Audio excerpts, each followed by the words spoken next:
The yellow school bus crawled through thickening snow along Colorado's Mountain View Pass, its headlights barely penetrating the white curtain that descended without warning that March afternoon.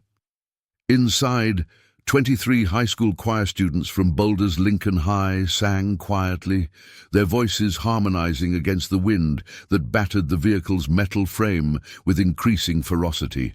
Driver Raymond Foster, 61 years old with 30 years of experience behind the wheel and a spotless safety record, squinted through the windshield as the road disappeared beneath accumulating powder that seemed to multiply with each passing minute.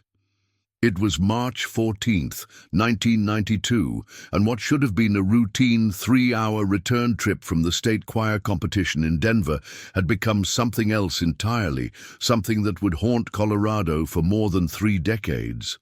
Choir director Janet Williamson sat rigidly in the front row, gripping the metal seat frame as the bus lurched through another drift that seemed deeper than the last. The 52-year-old music teacher had dedicated 20 years to Lincoln High's choir program, building it from a small elective into one of the state's most competitive groups. Behind her, 17-year-old twins, Ashley and Brandon Kelly, led their classmates in a nervous rendition of their winning performance piece, though their usual enthusiasm was muted by the growing concern visible in every student's face. The radio had stopped working 20 minutes earlier, right after the emergency weather bulletin crackled through with warnings about unexpected blizzard conditions moving faster than meteorologists had predicted, catching everyone from the National Weather Service to local authorities completely off guard. Raymond had suggested turning back immediately, but the next town, with proper shelter, was only 15 miles ahead according to his calculations. And when he checked his mirrors, the pass behind them looked significantly worse than what lay before them.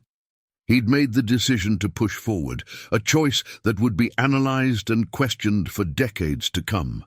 The temperature outside had dropped 20 degrees in the past hour, and frost was forming on the inside of the windows despite the bus's struggling heater. Ashley Kelly, who'd won the Solo Performance Award just hours earlier, pulled her competition dress jacket tighter around her shoulders and glanced at her twin brother. Brandon met her eyes with a reassuring smile that didn't quite reach his worried expression. Around them, their classmates had grown quieter, the singing replaced by hushed conversations and nervous glances at the whiteout conditions beyond the windows. Nobody wanted to voice their growing fear, but it hung in the air like the condensation from their breath. Janet stood up carefully, using the seatbacks for balance, and made her way toward Raymond. "How much further?" she asked quietly, trying to keep the concern out of her voice.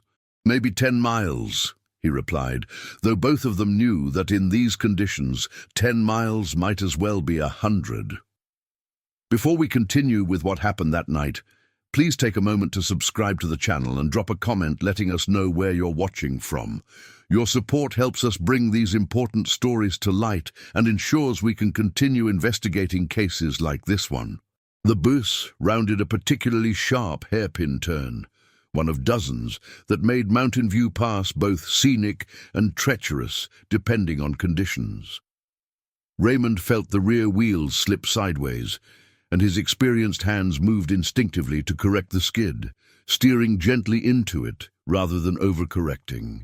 But beneath the fresh snow lay black ice, that invisible killer that forms when moisture freezes on road surfaces, creating a nearly frictionless layer that renders even the best driving skills useless.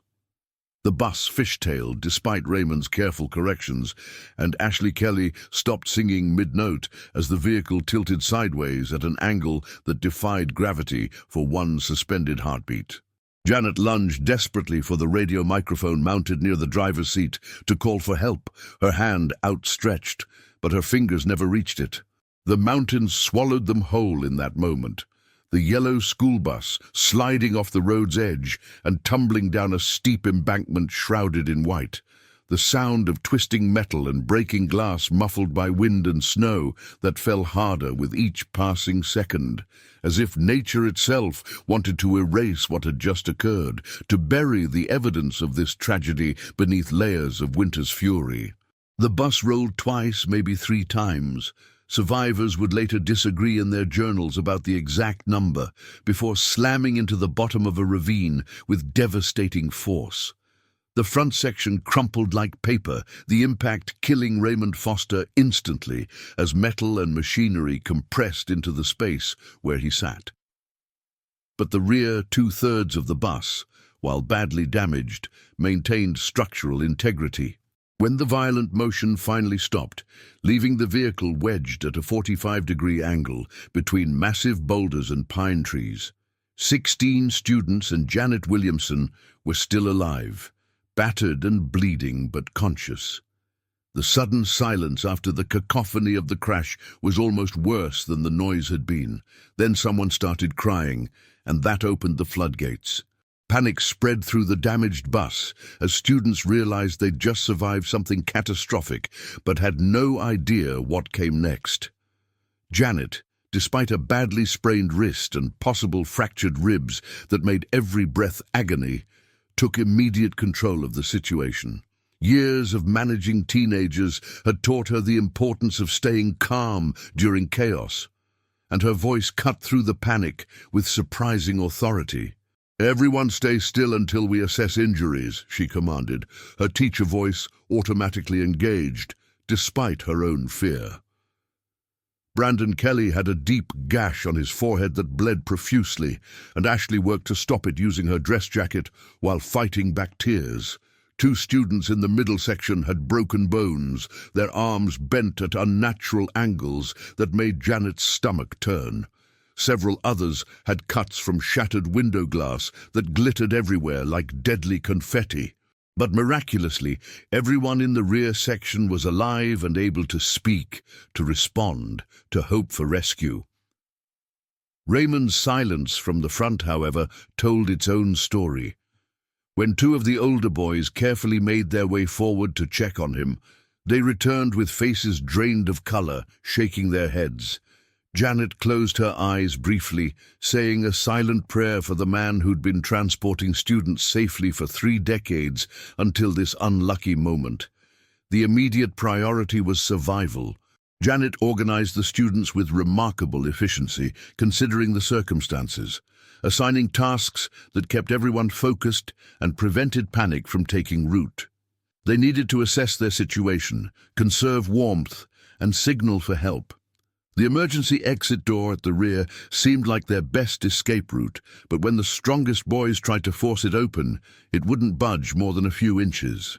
The crash had wedged the bus against rocks in a way that made the door immovable without equipment they didn't have. The regular exit door near the center was similarly blocked, crushed against a boulder.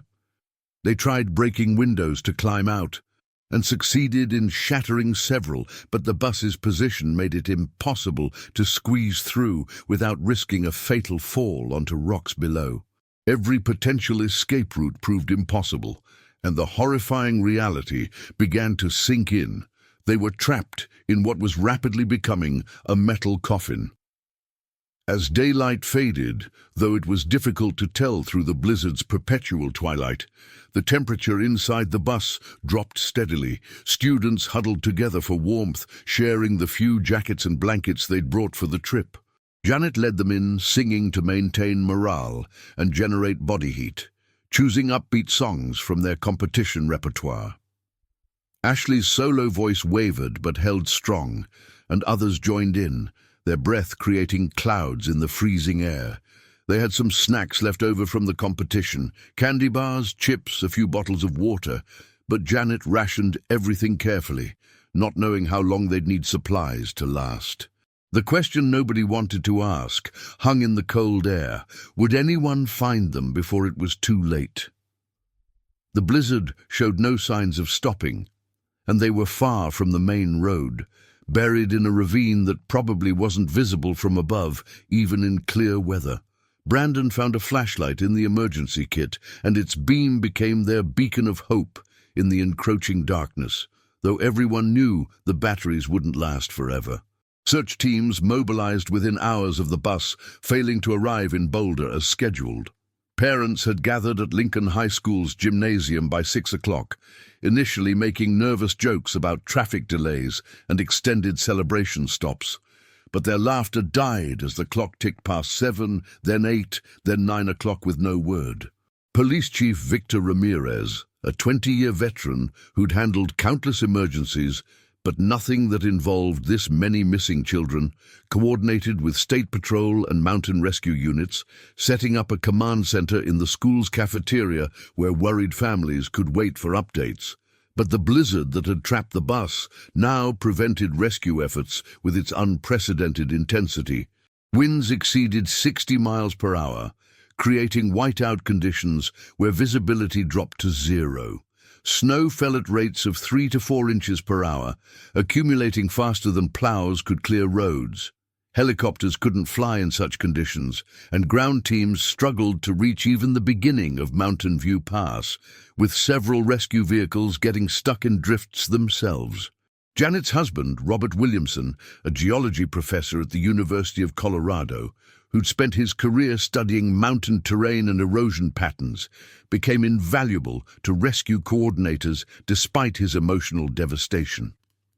He studied topographic maps with intense focus, his hands surprisingly steady as he traced possible routes the bus might have taken, though his eyes betrayed the terror he felt. "The embankment drops 300 feet in places along this stretch," he explained to the search coordinator, his voice hollow and mechanical, as if discussing someone else's tragedy. If they went over during low visibility, the bus could be anywhere within a 2-mile radius of where the tire tracks disappear, and that's assuming we can even find where they left the road under all this snow. He couldn't finish articulating all the horrible possibilities that his geological knowledge made too vivid in his imagination.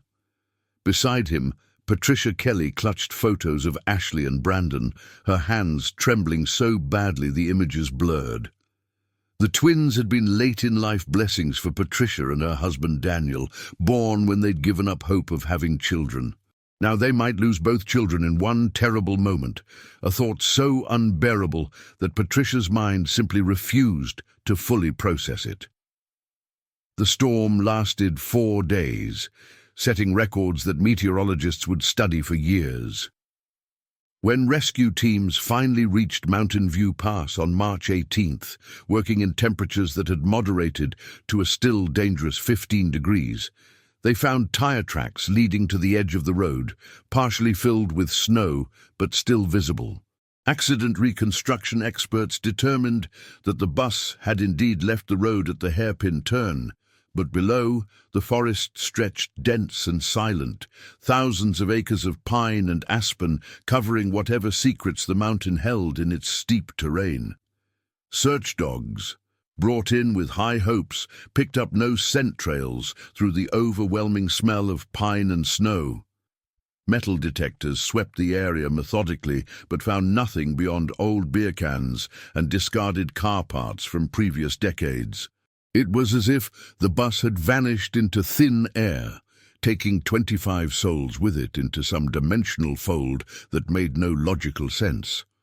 Weeks became months, and the search area expanded exponentially as authorities accepted that the bus might have traveled further down the mountainside than initially believed. The FBI joined the investigation after 6 weeks, their missing persons unit, considering possibilities beyond a simple weather-related accident. Had someone hijacked the bus before it reached the pass? Had Raymond Foster suffered an undiagnosed medical emergency that caused him to drive off course before the crash? Had the students witnessed something illegal that made them targets for elimination? Every theory was investigated thoroughly, no matter how unlikely it seemed. Background checks revealed nothing suspicious about Raymond's finances, health, or personal relationships. No student had received threats or showed any signs of planning to run away. The choir competition footage, reviewed frame by frame, showed normal, happy teenagers celebrating their first-place victory and looking forward to returning home. Yet somehow, between Denver and Boulder, they had simply disappeared into the Colorado wilderness without a trace. Patricia Kelly refused to accept that her children were gone, organizing volunteer search parties every weekend through spring and summer, even as official efforts wound down. Dozens of community members joined her, combing areas that professional searchers had already covered, driven by the desperate hope that fresh eyes might spot something missed. Robert Williamson spent his sabbatical hiking every trail within 20 miles of the pass, calling his wife's name into canyons that returned only echoes that mocked his grief. He filled notebooks with calculations about vehicle trajectories, impact velocities, and probable landing zones, creating models that showed hundreds of possible locations where the bus might rest. Each weekend, he hiked to a new coordinate, searching until darkness forced him back to his car, then returning the next day to continue. His colleagues worried about his mental state, and his department chair gently suggested that perhaps therapy might help more than hiking, but Robert couldn't stop. Somewhere in those mountains lay his wife of 28 years, and he would search until he found her or died trying. By winter 1993, official searches were suspended due to budget constraints and the reality that no new leads had emerged despite months of intensive investigation. The case remained open, but resources shifted to other emergencies, other missing persons, other families who needed help. Families held memorial services without bodies, a surreal experience that left everyone feeling incomplete and unresolved. They erected a monument at the pass entrance, a large granite stone with 25 names engraved in alphabetical order, along with the date March 14, 1992, and a bronze plaque reading, "Forever in our hearts, never forgotten." Patricia Kelly visited weekly throughout that first year and beyond, leaving flowers that froze solid in mountain wind, talking to the stone as if her children could somehow hear her words carried on the same wind that had brought the blizzard. She never stopped believing that answers existed somewhere beneath the snow and stone, buried but not gone, waiting to be discovered by someone with enough determination or luck. The years accumulated like sediment, layering over the mystery. 1995 brought new search technology that prompted brief, renewed efforts, but no results. 2000 saw several false alarms when hikers reported finding debris that turned out to be from other accidents. 2005 marked the case's status change to cold but active in FBI files. Parents aged visibly under the weight of unanswered questions, their hair graying prematurely, their faces etched with permanent sorrow. Siblings grew up haunted by missing brothers and sisters, whose rooms remained unchanged, shrines to teenagers frozen forever at 17 or 16 or 15. Boulder moved forward because cities always do, but it carried the weight of its unsolved tragedy, like Atlas carrying the world, a burden that never lightened with time. Lincoln High School dedicated its auditorium to Janet Williamson and the Lost Choir, with a bronze plaque listing all 25 names in the lobby where students passed daily. An annual scholarship fund honored the students who never came home, awarding money to young musicians who might achieve the dreams that Ashley, Brandon, and their classmates never could. But questions persisted, whispered in hallways and discussed at dinner tables when families thought children weren't listening. Where did they go? What really happened on that mountain? Would anyone ever know the truth?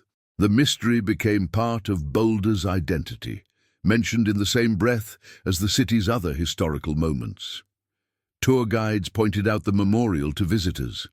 True crime podcasters discussed the case in episodes that brought national attention but no new information. Psychics offered their services, claiming to see visions of yellow metal and crying voices, but their directions led searchers nowhere productive. Robert Williamson became somewhat of a local legend, the professor who never gave up, though some viewed his obsession as unhealthy rather than admirable. His office walls disappeared beneath maps marked with calculations and theories, color-coded pins showing searched and unsearched areas, photographs of terrain taken from every conceivable angle. Colleagues worried about his mental health. Students found him increasingly eccentric, but he continued his quest with the single-minded determination of Captain Ahab pursuing his white whale. Technology evolved significantly over 3 decades, and Robert pushed authorities to re-examine the area with each new tool that emerged. Ground-penetrating radar capable of detecting metal through soil and rock was deployed in 2004, covering several square miles of mountainside but finding only geological formations. Satellite imagery advanced to the point where analysts could identify objects as small as vehicles from space, and Robert paid for private companies to analyze historical and current images of the search area, but heavy tree cover made surface detection impossible. Drone surveillance became commonplace by 2015, and the Boulder Police Department conducted several drone-based searches using thermal imaging and high-resolution cameras, covering more ground in days than human searchers could manage in months, but finding nothing conclusive. The mountain kept its secrets buried beneath 3 decades of seasonal change, avalanches that had reshaped the terrain, and forest growth that concealed what time and weather hadn't already hidden.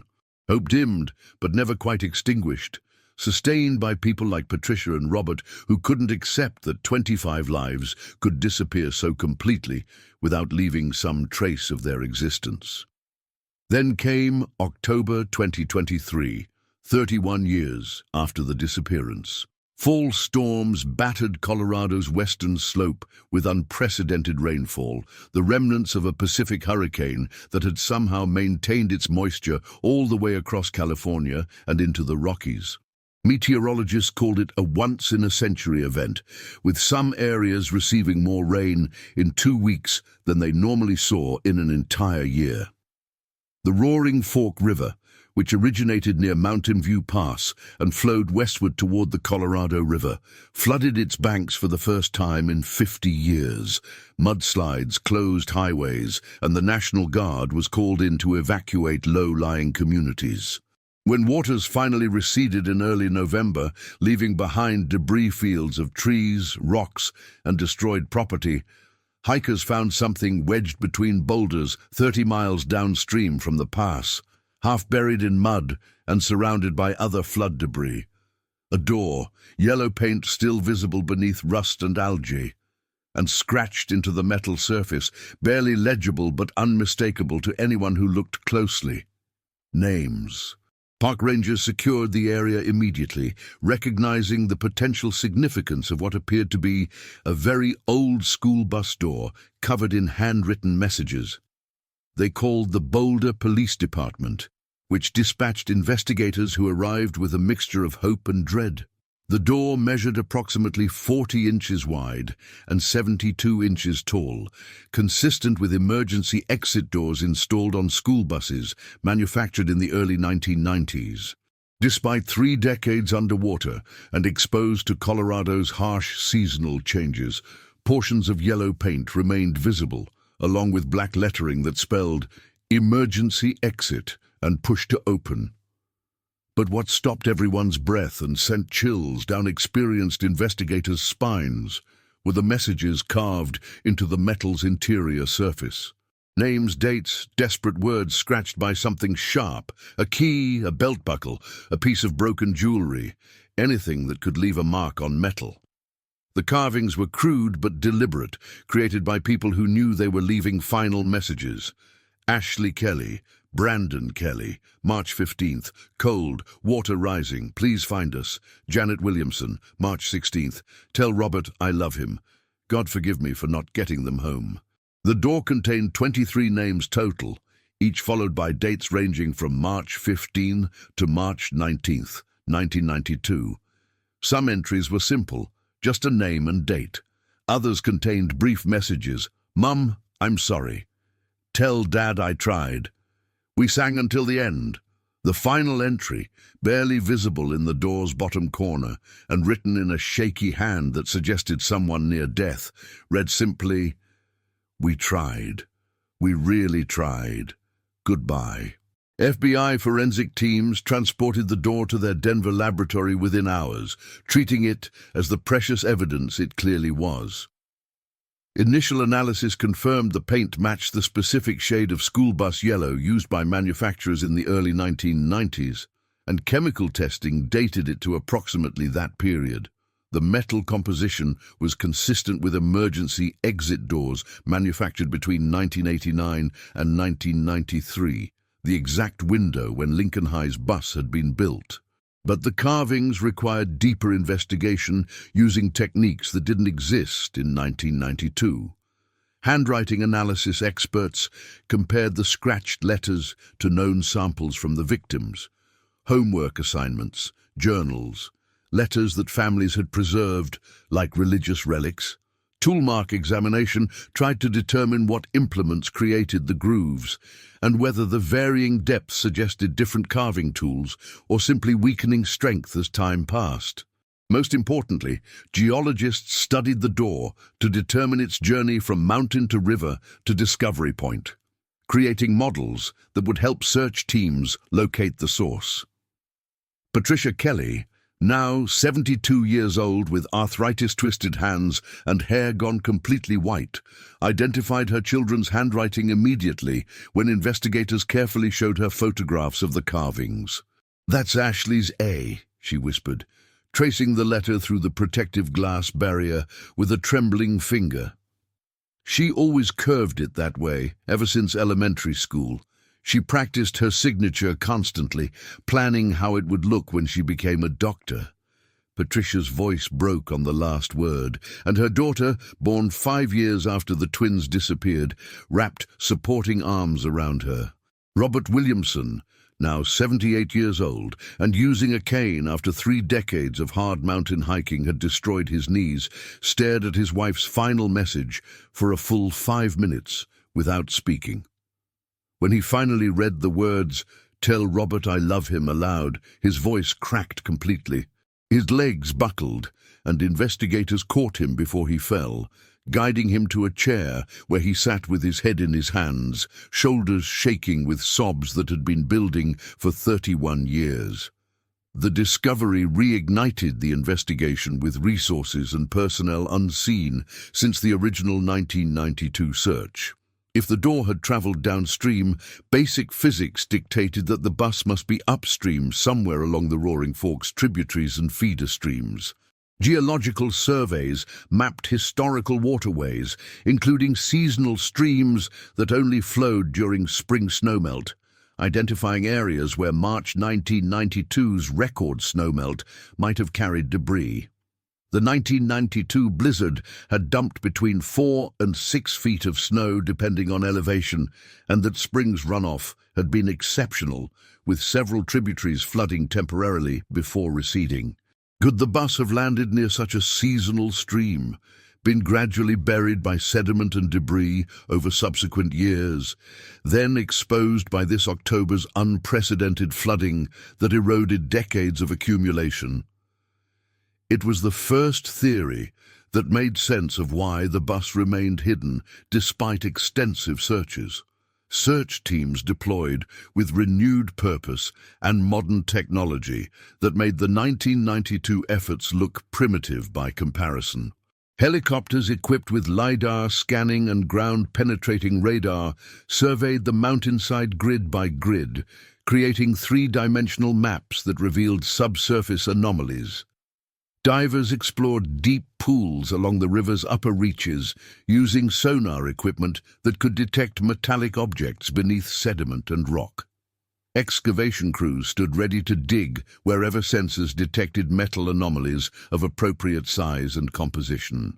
Robert Williamson, against his doctor's strong advice and his family's pleading, joined ground teams, hiking terrain he'd covered countless times before, but now with concrete evidence that the bus existed somewhere in this watershed. Patricia came as far as the base camp, unable to physically handle the hiking, but unwilling to be absent when her children were finally found. She sat in a folding chair, bundled in blankets against November cold, waiting for news she'd anticipated for more than 3 decades. 3 weeks after the door's discovery, drones mapping a remote canyon 8 miles from the pass detected something unusual that had been invisible on older satellite imagery.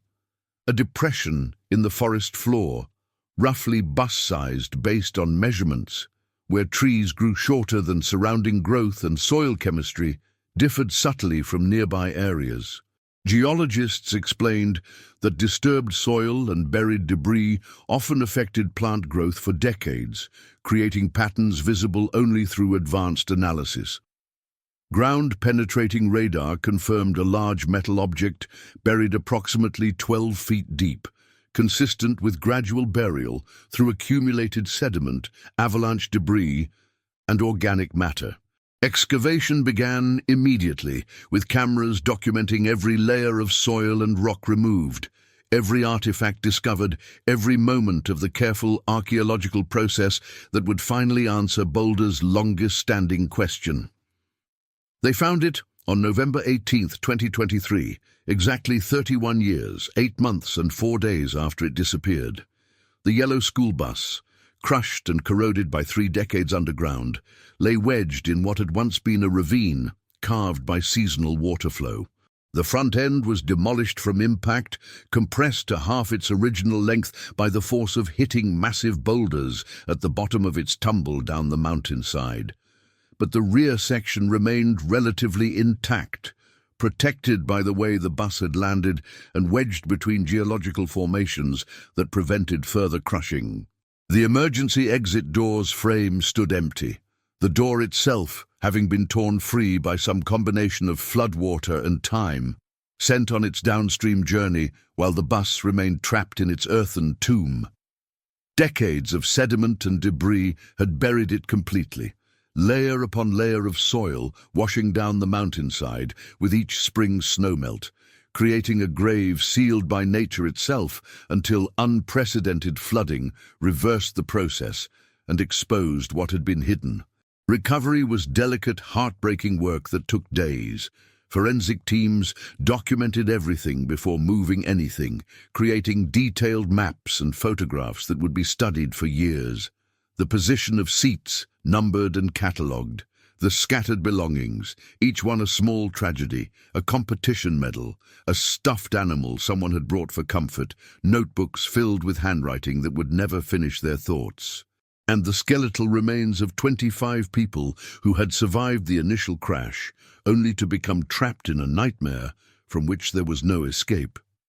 Evidence suggested Raymond Foster had died on impact, his position behind the wheel and the catastrophic damage to the driver's compartment indicating he never regained consciousness after the bus struck bottom. For him at least, death had been instantaneous and painless.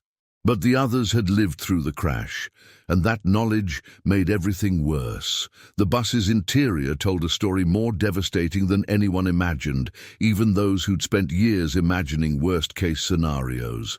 Students and Janet Williamson had survived with various injuries, trapped in the rear section as the bus settled into a ravine that was rapidly filling with snowmelt from the record blizzard. Mountain runoff had begun flowing through the ravine almost immediately, entering through broken windows and the damaged floor, accumulating faster than they could bail it out with their hands and whatever containers they'd had available. They'd attempted to force open the emergency exit door, but failed. The door had jammed against rock when the bus landed at its awkward angle, and without proper tools, teenage muscle wasn't sufficient to bend metal or break the hinges. Seat cushions showed signs of being stacked as insulation and bedding, their foam compressed by bodies seeking warmth. Windows were broken from inside, desperate attempts at creating alternative escape routes. But the bus had landed in a position making egress impossible. They were wedged between boulders, with a sheer drop on one side and a vertical rock face on the other, trapped as effectively as if they'd been buried alive. Personal effects recovered painted a picture of their final days that left investigators emotionally shattered despite years of training. Journals describe the crash in vivid detail, the feeling of weightlessness as the bus left the road, the terror of tumbling, the impact that threw everyone violently despite seatbelts. They documented their attempts to stay warm as temperatures dropped and hypothermia became the primary threat. They wrote about their hope for rescue, hearing helicopters overhead but being unable to signal through the snow that covered their windows and the position that made them invisible from above. Ashley Kelly's diary, recovered from her backpack, contained detailed observations about symptoms they were experiencing, the confusion, the drowsiness, the false warmth that signaled dangerous hypothermia. She'd been planning to study medicine, and even facing death, her scientific mind observed and recorded. Brandon Kelly documented deteriorating conditions as temperatures dropped and water rose, his engineering-focused brain trying to problem-solve their escape until his hands became too cold to write legibly. Janet Williamson's teaching planner, meant for recording lesson ideas, instead contained prayers and songs she'd led them in, maintaining hope even as hypothermia set in and students began losing consciousness. The final entries in all journals, barely legible and written in darkness after flashlight batteries died, expressed love for families they'd never see again and forgiveness for the driver who'd done his best in impossible conditions. The medical examiner's report, delivered 2 weeks after recovery, provided clinical details that contradicted no one's grief. Most victims succumbed to hypothermia between March 16th and March 19th, their body temperatures dropping gradually until vital systems shut down. The dates they'd carved on the emergency door were almost certainly the days they died, final acts of consciousness dedicated to leaving evidence of their existence. A few individuals, likely those with better cold tolerance or more body mass, survived longer, possibly into early April based on forensic analysis, but succumbed eventually to the combination of exposure, dehydration and injuries that would have been treatable in any hospital but became fatal in their trapped situation. They had been less than a mile from the main road, 0.8 of a mile according to GPS measurements, invisible beneath snow and topography that created a perfect trap. Rescue helicopters had flown directly overhead multiple times during the search, their reports documented in 1992 files. But blizzard conditions and the bus's location 17 feet below the surface of a snow-filled ravine made detection impossible with the technology available at that time. Patricia Kelly attended the recovery site once excavation was complete, insisting, despite her daughter's objections, that she needed to see where her children had spent their final days. She stood at the edge of the pit, looking down at the rusted yellow metal that had become a tomb, and tears rolled down her weathered cheeks unchecked. "They were together," she said softly, her voice barely audible over the mountain wind that still blew cold even in late November. At the end they had each other. Ashley and Brandon died the same day according to the carvings. That's something. They weren't alone. It was small comfort, but Patricia clung to it with the desperation of someone who'd spent 31 years imagining worse scenarios.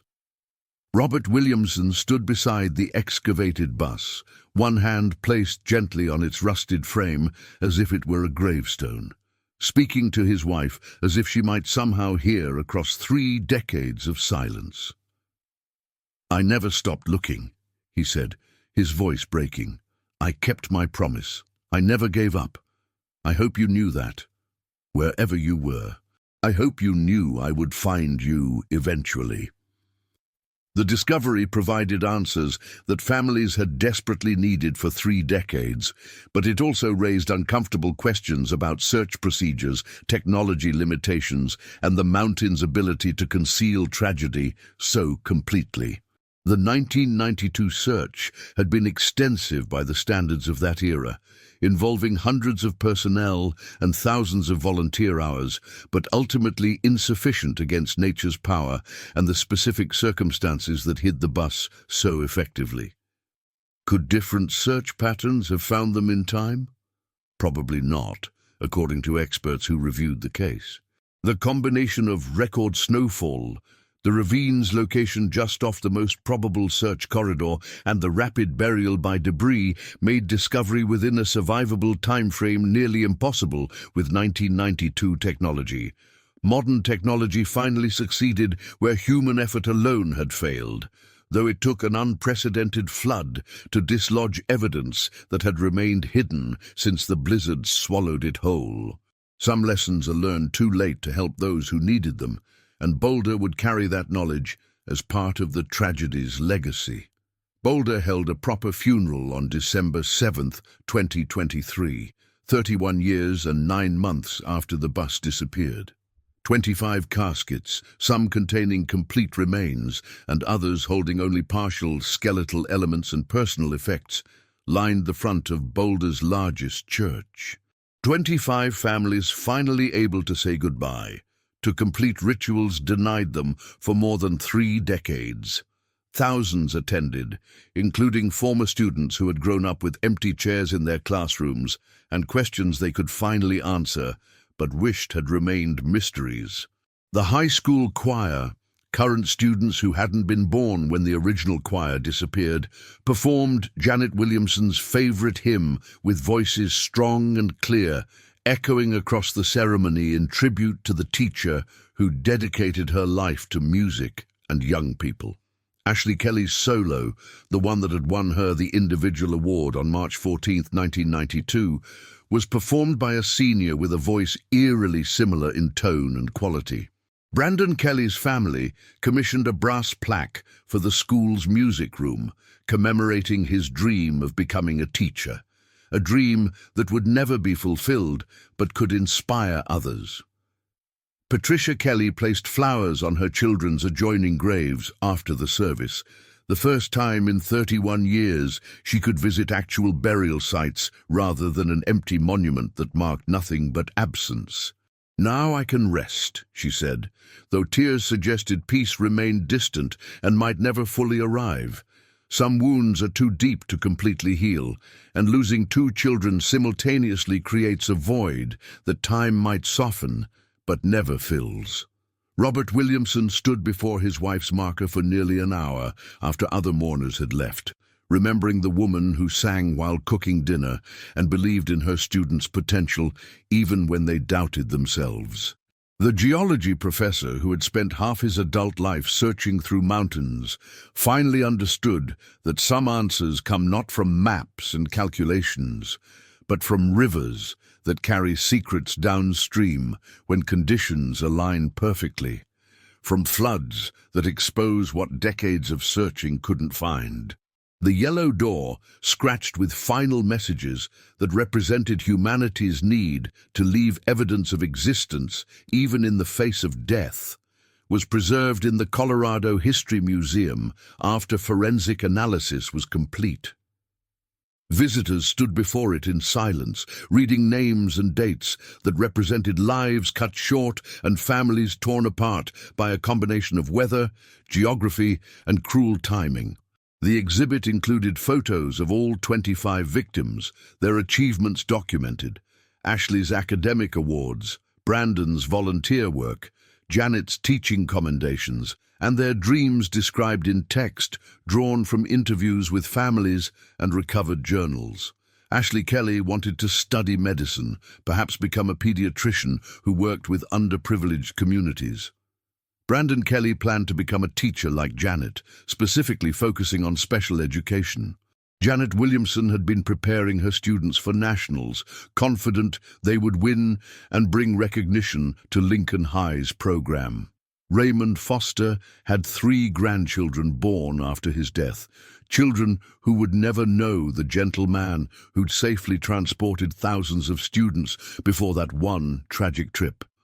25 futures ended on a mountainside in a moment, hidden until the earth itself decided to reveal the truth through water's persistent power.